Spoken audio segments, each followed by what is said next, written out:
yang pastinya sedih ya Kak. Padahal dulu itu wisata yang sangat-sangat dikunjungi sama banyak wisatawan kayak gitu kan. Kan orang luar tahu Bengkulu itu dari HP juga. HP dulu kan. Gitu kan. Bahkan mereka bilang kayak, wah ini keren nih, ayo kita kesini. Biasanya kayak gitu kan. orang-orang tuh.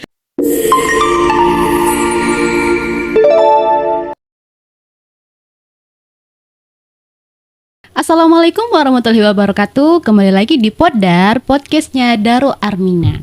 Nah, hari ini teman-teman kita kembali kepada episode selanjutnya, yang mana hari ini kita kedatangan teman kita yang baru, narasumber kita yang luar biasa, dan Masya Allah cantik sekali. Hari ini udah ada dengan Kak Farha ya, Kak Farha. Nah, sebelum kita lanjut ngobrol nih, boleh nih Kak Farha perkenalan diri dulu, mungkin dari latar belakangnya ataupun kesibukannya hari ini apa. Boleh Kak Farha? Hai semua, sebelumnya perkenalkan nama aku Farha Salsabila, biasa dipanggil Farha. Saat ini aku menjadi mahasiswa di UINFAS Bengkulu atau biasa dikenal tuh Kak IAIN. Iya, IAIN ya. Biasanya orang-orang kenalnya IAIN. Fakultas Tarbiyah dan Tadris, Prodi Pendidikan Agama Islam semester 7. Kalau pengalaman Farha pribadi, Farha sebelumnya pernah menjadi wakil 2 Fakultas Tarbiyah dan Tadris, itu di 2023. 2023. Oh iya. Pas baru masuk itu. Ya. Oke. Terus yang kedua menjadi winner Kak, winner Putri. Winner dari Putri Wisata Bengkulu 2026. Putri Wisata ya, 2026. Oke, Farha hebat banget ya. Jadi dia ini udah menjadi duta FTT, terus bergabung menjadi winner Putri Wisata Bengkulu 2026. Oke. Mungkin sebelum kita lanjut ke perjalanan Farha di Duta Wisata, sebelumnya tadi kan Farha udah bilang kalau sekarang tuh udah di semester 7 ya. Betul. Udah menuju tugas akhir ya gitu ya. Pastinya bakal sibuk banget gitu kan dengan aktivitas-aktivitas di tugas akhir juga, apalagi kan sekarang Farha menjabat sebagai winnernya juga kan di Duta Wisata Bengkulu. Nah, sebelum itu aku pengen tahu nih awal cerita dari Farha sendiri, bagaimana sih awalnya Farha itu bisa bergabung di dunia Duta Wisata Bengkulu 2026. Kalau masalah awal apa ceritanya, apa sih motivasi Farha motivasi Farha ikut Putra Putri ini ya Kak. Dari awalnya itu Farha tuh pertama tuh karena orang tua. Oh, orang tua. Ya, orang tua tuh termotivasi dari orang tua. Orang tua tuh bilang ngapain sih di rumah aja kayak gitu. Nah, cobalah kamu tuh berkelana, cari pengalaman gitu di luar gitu ya. Nah, makanya dari itu Farha tuh scroll di kamar itu apa sih yang bisa ada di diri Farha yang bisa Farha kembangkan kayak betul, gitu. Nah, setelah itu muncullah ada Putra Putri Wisata lagi rekrut ini anggota. Terus kayaknya seru nih kata Farha kan. Farha iseng nanya sama teman-teman gimana cocok nggak nih? Ya udah nggak apa-apa katanya, coba aja. Makanya Farha coba juga itu kan. Nggak taunya sampai sekarang jadi winner gitu kan, dari iseng-iseng tadi ternyata sampai menjadi pemenangnya. Luar biasa loh itu loh. Pasti perjalanannya nggak mudah juga gitu kan. Berapa lama itu seleksinya kemarin? Kalau karantinanya itu sekitar 2 bulan karena dipotong sama Lebaran waktu itu Kak. Oh, Lebaran. Oh iya. Jadi 2 bulan. Kurang lebih 2 bulan. Karantinanya itu di mana? Kami pindah-pindah, oke. Kadang di Taman Budaya, kadang juga di tower yang dekat itu tuh. Oh, yang di Lapangan Merdeka itu ya? Lapangan Merdeka. Iya. Itu kalau dari seleksi kemarin itu berapa orang yang barengan sama Farha mendaftar menjadi Putra Wisata Bengkulu? Kalau setahu Farha itu sekitar 80 orang. Oh, banyak ya? Iya. Banyak. Ternyata banyak yang muda-mudi suka sama wisata-wisata gitu. Sekitar 80 orang kayaknya. 80 orang. Itu semuanya mahasiswa atau ada yang dari SMA luar? ada, SMP bahkan ada. Oh, ada. Oh, berarti dia itu nggak mesti harus mahasiswa ya? Nggak, dia tergantung sama umur Kak. Oh, tergantung sama umur. Iya, ada kategori umurnya. Oke. Kalau misalnya nanti yang menangnya itu SMA itu bisa, maksudnya itu kan karena kan mungkin anggota yang lain ada yang mahasiswa gitu, itu bisa. Bisa. Farha kan ini, kami kan sepasang kan, jadi pasangan Farha itu masih SMA dia. Oh, masih SMA. Iya. Oke. Jadi, SMA di mana? kurang tahu juga ya kalau SMA-nya. Pokoknya dia tuh baru magang sekarang. Mungkin magang. SMA kelas 2 katanya. Oh iya ya, keren banget ya. Jadi dari awal Farha ternyata disuruh orang tua Iya, gitu kan, betul. ditanya kayaknya daripada di rumah-rumah aja gitu Iya. kan, mungkin tipe mahasiswa yang kuliah pulang ke rumah gitu kuliah ya. gitu kan. Jadi disuruh untuk cari pengalaman di luar, dan ternyata Farha ini mengikuti seleksi dari putra-putri Putra-putri wisata wisata Kota Bengkulu ya, dan akhirnya menang. Wah, luar biasa ya, alhamdulillah ya. Alhamdulillah. Nah, aku juga pengen tahu nih, mungkin kan setiap perjalanan itu pasti akan ada tantangannya gitu kan, dari mungkin dari seleksinya ataupun dari orang-orangnya gitu kan. Nah, dari Farha sendiri, kira-kira kemarin itu tantangan yang Farha hadapin secara nyata itu yang paling berkesan itu apa? Kalau tantangan yang Farha hadapin, yang pertama itu waktu, Kak. Waktu ya. Karena kemarin itu Farha juga lagi sibuk-sibuknya sama tugas kuliah juga. Oh, iya, Tugas kuliahnya tuh kalau semester kemarin itu sibuk ke kayak proposal gitu nah, Kak. Jadi iya. harus penelitian betul ke sekolah gitu nah. Betul ya. Nah, yang pertama itu, yang kedua di masalah biaya. Mm. Nah, tantangan kedua, Farha pure nggak ada minta sama orang tua, Kak. Oh iya, dari Iya. mana sih? Jadi kebetulan Farha itu penerima beasiswa KIP. Oh, beasiswa juga. Iya. Wah, luar biasa banget ini, udah masa penerima beasiswa Iya. juga, duta juga. Wah, keren. Jadi Farha itu kebetulan penerima beasiswa KIP, dan kebetulan juga mungkin Allah tuh udah ini Iya. udah ngatur Ngasih jalannya rezekinya ya, ya. rezekinya. Jadi pas seleksi itu, pas karantina, alhamdulillah cair itu. Nah, Jadi terbantu ya. Terbantu Iya, dan iya. juga dibantu sama, kan Farha membawa nama daerah ya, dari utara.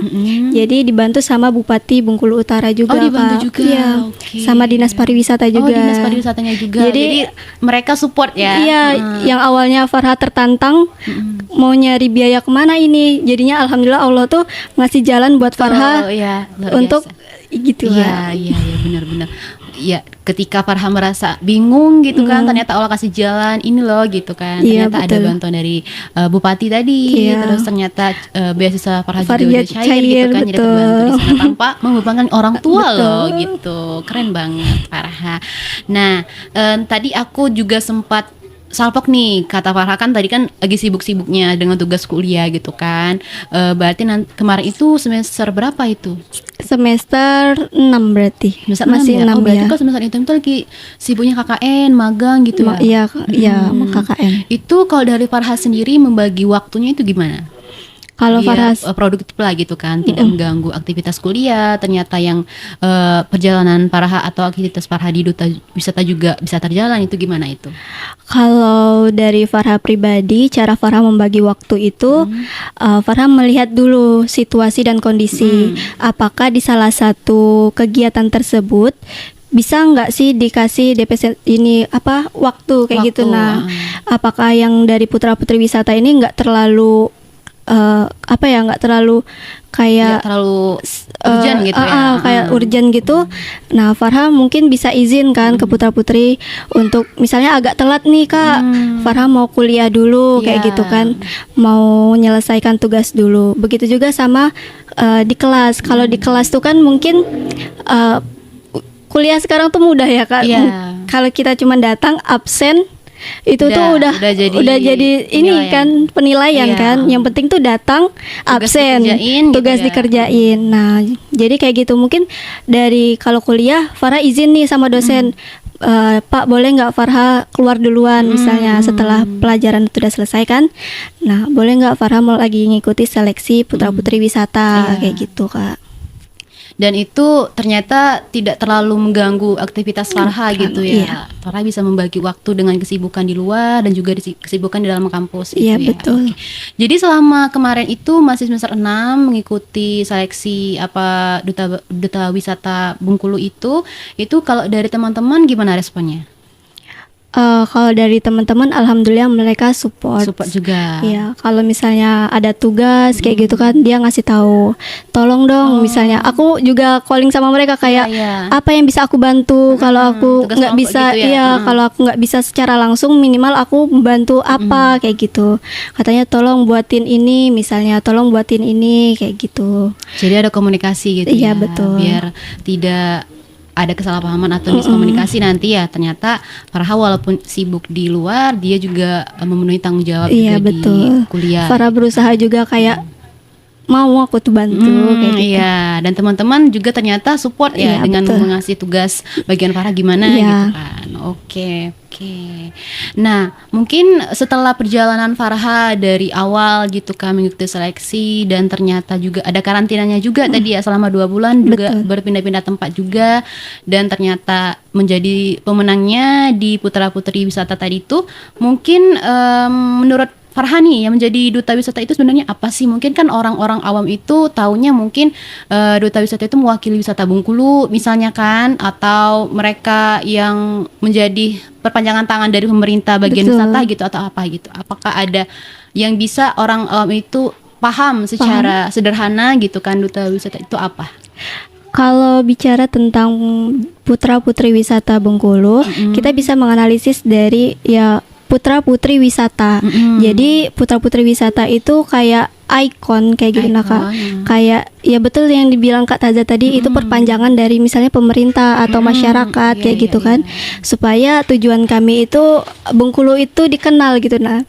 Kemarin sempat Farah tuh kan KKN di Jogja kan Kak. Oke, jauh banget di Jogja ya. Terus, Di Jogja. Farah tuh adalah mesan Grab gitu kan Kak.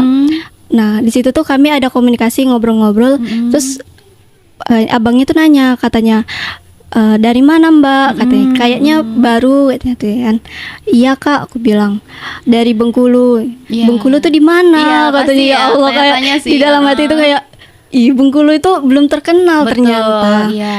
Kayak di Sumatera Kak, aku bilang. Oh Sumateranya di mana? Katanya. Saya taunya Sumatera itu Palembang, Iya. Riau kayak gitu. Nah jadi disitulah peran putra putri wisata itu ingin mengenalkan gitu nah Iya, Kak. ke Walaupun masyarakat luas ya. Bengkulu ini kecil, tapi Bengkulu ini kaya akan wisata, kaya akan budaya-budaya gitu. Nah, yang patut untuk emang dikenalkan kayak gitu. Nah, Betul, iya. kurang lebih kayak gitu. Jadi tujuan putra putri wisata itu yang pertama itu tadi karena kita ingin mengenalkan ini loh bahwasannya Bengkulu itu ada kayak gitu nah Kak. Gitu ya. Jadi ketika Farha kemarin KKN di Jogja dan secara tidak langsung Farha mengenalkan Bengkulu itu Betul. di sini loh, Iya. budayanya seperti ini gitu. Wow, gitu ya, keren.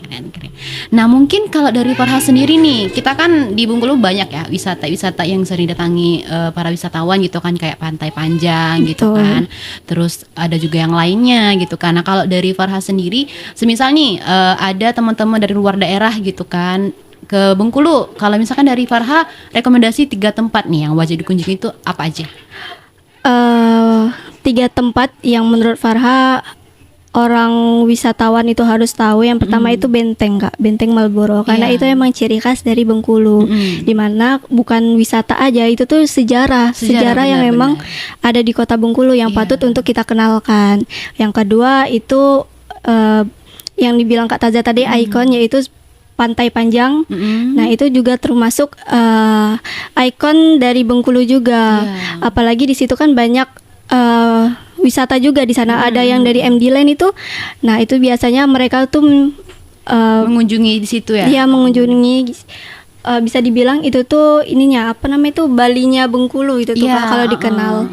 Nah yang ketiga itu mungkin kulinernya Kak. Kulinernya Farha apa mau itu? mengenalkan ke wisatawan apa sih ya kuliner yang ada di kota Bengkulu gitu, yang di provinsi Bengkulu gitu. Iya, jadi tadi ternyata ada 3 ya, ada Benteng Malboro, ada Pantai Panjang sama kulinernya Betul. gitu kan. Oke, mungkin dari ketiga tempat itu yang paling rekomendasikan itu ada Benteng Malboro tadi yang pertama karena sejarahnya ya. Sejarahnya. Gitu. Sejarahnya memang apa? Benteng, Dari, ya, benteng itu kan memang sejarahnya dari dulu kan Kak, kayak gitu. Tadi udah bicarain tentang Benteng Marlboro, terus ada Pantai Panjang, terus Betul. kulinernya juga gitu kan. Yang aku tahu tuh ada makanan khas Bengkulu itu pendap. Pendap juga. Itu ya. Terus apa lagi ya? Terus ada juga Kue tart? Kue tart juga. Kue tart masuk ya? Ya, Oke. baik tart juga.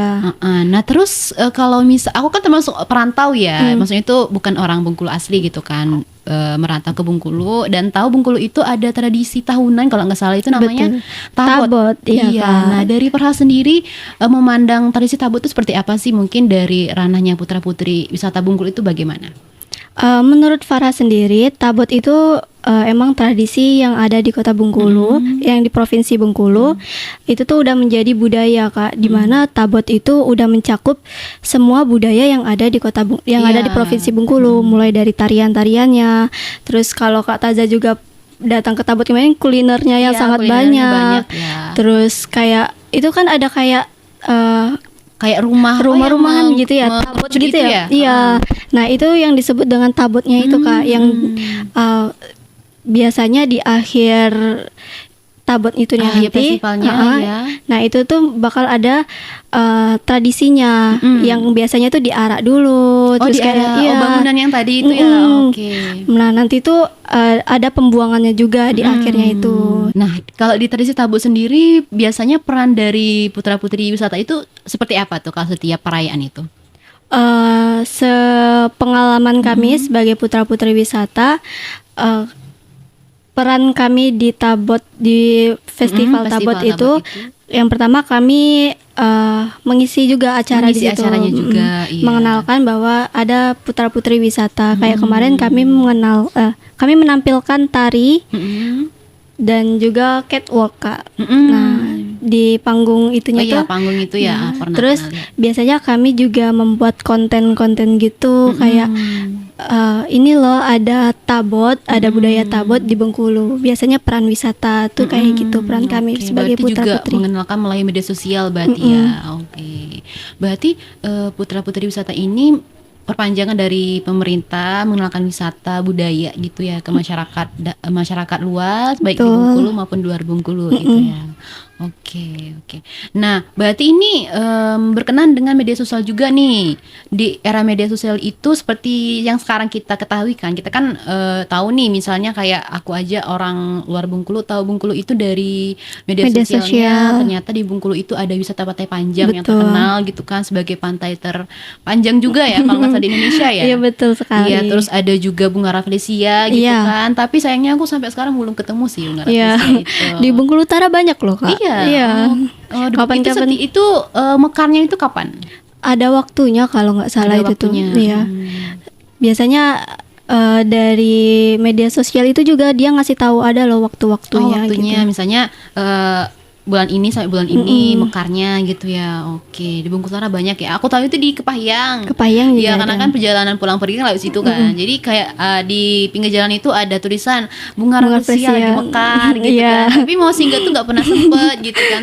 Pas ngelihat teman-teman udah foto pakai bunga rafflesia tuh keren banget. Aku kan penasaran gitu kan. Katanya itu bunga raksasa katanya. Iya, betul. Bunga langka juga. Bunga langka juga. Oke. Nah, kita kembali ke pertanyaan tadi Iya. tuh. Di era media sosial sekarang ini, seberapa penting sih sebenarnya konten digital itu untuk mengenalkan Bengkulu nih? Menurut Farha sendiri, seberapa pentingnya itu? Jadi menurut Farha emang penting banget peran media sosial itu dalam mengenalkan wisata yang ada di di Provinsi Bengkulu. Nah, kami juga, Kak, di saat ini kami juga mau buka lomba. Kalian bisa teman-teman juga bisa cek di Instagram kami, Ya, Instagram Putra Putri Wisata Bengkulu. Kami sedang mengadakan lomba video kreatif wisata. Oh, wisata. Ya, Mengenalkan wisata Bengkulu betul gitu ya. sekali. Dan itu umum untuk siapa aja yang memang dari kalian punya hobi atau punya bakat kayak mengeksplor wisata, buat video-video, ngevlog, boleh kalian daftar. Itu pembukaannya dari tanggal 15 kemarin, Kak. Kayaknya ini masih buka. Oh, masih buka Iya. ya. Nah, itu gratis untuk umum, Kak. Dan itu benefitnya juga lumayan besar, iya. ya. Jadi buat kalian yang punya hobi boleh gabung. Ya gabung nih, sayang kan lumayan Iya, gitu kan. gratis Selain lagi bisa untuk kalian ekspor semua. wisata juga, ada Betul. benefitnya juga kan. Ya Iya. pastinya ya namanya juga wisata pasti bakal seru-seru gitu kan. Betul perjalanannya sekali. gitu. Jadi sekalian kalian berkelana ke wisata, sekalian nih kalian buat konten-konten untuk ikuti lomba itu, kayak gitu kan. Iya. Jadi berarti peran media sosial itu sangat penting, Penting gitu kan, banget. sebagai wadah promosi ya gitu ke masyarakat gitu kan ya. Benar yang katakan Farha tadi kan, anak kecil pun udah pegang gadget, Gadget sekarang ini sekarang ya. Jadi udah semua itu udah serba digital gitu kan. Betul sekali. Oke, nah dari Farha sendiri, dari putra-putri wisata sendiri gitu kan, melihat wisata di Bungkul ini kan mungkin tidak selamanya, ada beberapa wisata itu yang kita lihat oh ini sangat terjaga gitu kan, atau di sisi lain ada wisata yang kok ternyata dari kemarin dia ternyata Wisatanya ini viral gitu ya, Kak. Jadi kok nggak tiba-tiba jadi viral nggak viral lagi. lagi, dan ada yang terbengkalai juga gitu kan. Kalau nggak salah kemarin itu aku tuh pernah mendengar ada salah satu wisata gitu kan yang dulunya itu adalah wisata yang ramai sekali gitu kan, viral juga di masanya.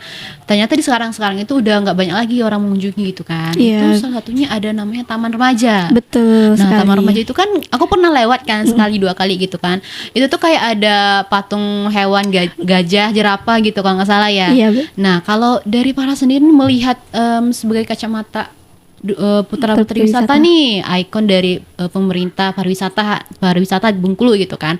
Kalau melihat dari wisata yang terbengkalai itu gimana sih? Apakah itu nanti bisa dibangun kembali, ataukah dari pemerintah akan diganti, atau bagaimana gitu kalau dari Farha?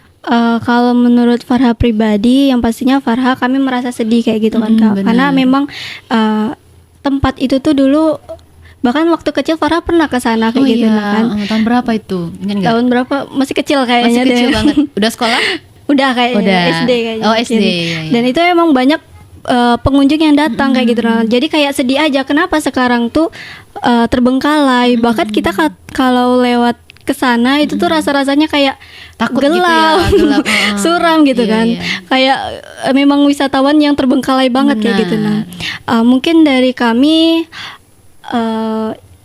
punya tujuan untuk membangun wisata-wisata yang memang awalnya ramai kayak gitu. Terus kenapa tiba-tiba sepi kayak gitu kan. Nah, mungkin peran kami juga sebagai putra-putri wisata ingin mengenalkan lagi mungkin kan, Kak. Iya. Kalau misalnya Kak Taza notice di depan Taman Remaja itu ternyata pemerintah itu sedang membangun Taman Kembali Remaja itu gitu ya. kembali menjadi wisata. Nah, artinya pemerintah itu ternyata notice, Kak, kalau bahwasannya wisata ini nih patut untuk dikembangkan lagi kayak gitu. Dihidupkan lagi ya gitu ya. Entah itu nanti jadinya seperti apa kita tidak tahu kan. Iya, Yang penting betul. ya jangan terbengkalai Betul gitu kan. sekali. Selain itu juga ya lumayan gitu kalau misalkan banyak yang berkunjung gitu kan. Karena tempatnya juga bagus terus sebenarnya kalau ini didesain lebih bagus, didesain lebih baik gitu kan, Kak. Gitu, Menjadi siapa tahu bisa menjadi ikon Bengkulu juga Iya, kayak gitu kan. Nah, kalau dari Farah sendiri, Farah lebih setuju membangun wisata baru atau memperbaiki wisata yang lama? Kalau menurut Farah memperbaiki wisata lama, Kak. Itu kenapa tuh? Karena kalau dilihat kan kayaknya ini bagus nih kita bangun wisata apa gitu kan. Ternyata masyarakat asli, misalnya masyarakat asli Bengkulu ngeh nih dengan wisata yang kemarin. Ini aja maksudnya itu belum hidupkan lagi gitu loh. Kenapa udah bangun yang baru gitu kan. Nah, kalau dari Farha lebih condong kemana? Kalau menurut Farah pribadi lebih ke perbaiki aja, Kak. Karena secara tidak langsung kita kan udah mengenal nih, misalnya kayak tempatnya, misalnya kayak Taman Remaja tadi. Betul. Kan ini loh Taman Remaja, kok tiba-tiba nanti kalau misalnya ada pembangunan baru kita harus mengenal lagi nih, kayak emang di mana pembangunan itu, Iya, kayak gitu nah kan. iya. Kalau menurut Farah lebih baik diperbaiki Perbaiki aja dulu ya. kayak gitu kan. Jadi mereka Taman Remaja itu udah diperbaiki loh katanya gitu kan. Ayo kesana kita lagi gitu kan. Mungkin kayak gitu orang-orang kan. yang dulu tuh waktu kecil pernah kesana kan kesana, nostalgia lagi iya, ya. betul. Oke, benar, setuju sih, aku juga setuju kalau itu. Nah, kita kan udah ngomong nih tadi kan dari awal, maksudnya itu Farha perjalanannya dan juga tugasnya. Nah, kalau dari putra-putri wisata itu ada nggak semacam pergerakan mungkin yang dicetuskan kalian untuk wisata Bengkulu itu? Untuk kemajuan wisata Bengkulu ada nggak? Kalau sejauh ini mungkin karena kami ini baru ini kan grand final juga, ada sih beberapa tugas kami yang memang disarankan, yang itu media sosial itu Media tadi sosial Kak. tadi, ya. Kami diamanakan sebisa mungkin kami Mempromosikan iya, gitu kan. kami- Berarti gencar-gencarnya nih pakai media sosial dengan promosikan wisata Bengkulu betul, gitu ya. makanya dari itu kami membuat video lomba itu tadi. Nah, tujuan kami supaya Bengkulu ini memang dikenal betul Iya, kata Kak Taza sebagai- tadi itu kan, betul. karena media sosial itu kan perannya penting gitu benar, nah Kak. benar. Jadi pergerakan yang pertama mungkin ya di awal-awal gitu kan, melalui media sosial tadi, ya, Iya. perkenalkan wisata-wisata Bengkulu Betul. gitu kan, melalui lomba tadi gitu kan. Berarti teman-teman jangan lupa ikut nih, Betul gitu, sekali. lumayan kan, sama-sama membangun kota Bengkulu menjadi lebih Betul baik. sekali. gitu Mungkin ya. nanti di kedepannya semoga aja ada program kami yang memang di ini kan bisa membantu, betul, ya, membantu bisa membantu pariwisata. Bengkulu itu lebih dikenal lagi. Ya, ya. Nah, tadi kan Farha udah cerita nih dari awal seleksi, ternyata Farha pemenangnya gitu kan, putra putri wisata Bengkulu, dan ternyata tugas mereka ini adalah perpanjangan tangan gitu kan. Dan semoga kita doa sama-sama nih wisata Bengkulu makin terkenal lagi, Amin, makin dikenal Bengkulu masyarakat dikenal luas, lagi. biar orang-orang itu kalau pergi kemana aja seluruh Indonesia ini orang tahu, oh ini Bengkulu, oh Bengkulu itu yang punya pantai panjang Betul ya, oh Bengkulu sekali. itu yang ada bunga rapesianya gitu kan. Kan kalau dilihat dari sejarahnya aja kan Bengkulu kan termasuk yang memiliki sejarah yang istimewa gitu Betul. kan. Ibu Fatmawati lahir di sini, Soekarno terus juga. iya, Soekarno juga sebagai yang menjadi bendera merah putih pertama kali loh gitu Iya, kan. betul, Masa orang nggak sebenarnya tahu gitu kan. Jadi memang tugas kalian itu benar-benar mulia sekali gitu kalau aku lihat gitu kan, bisa menjadi ikon kota Bengkulu gitu kan, biar teman-teman di luar itu tahu gitu. Nah mungkin ini terakhir nih, dari Farha sendiri ada nggak pesan dan kesan, pesan aja nih, pesan yang pengen disampaikan ke anak muda Bengkulu gitu kan, mengenai wisata. Apakah Farha pengennya anak Bengkulu ini peka terhadap wisata, peka terhadap pelestariannya, atau seperti apa kalau dari Farha?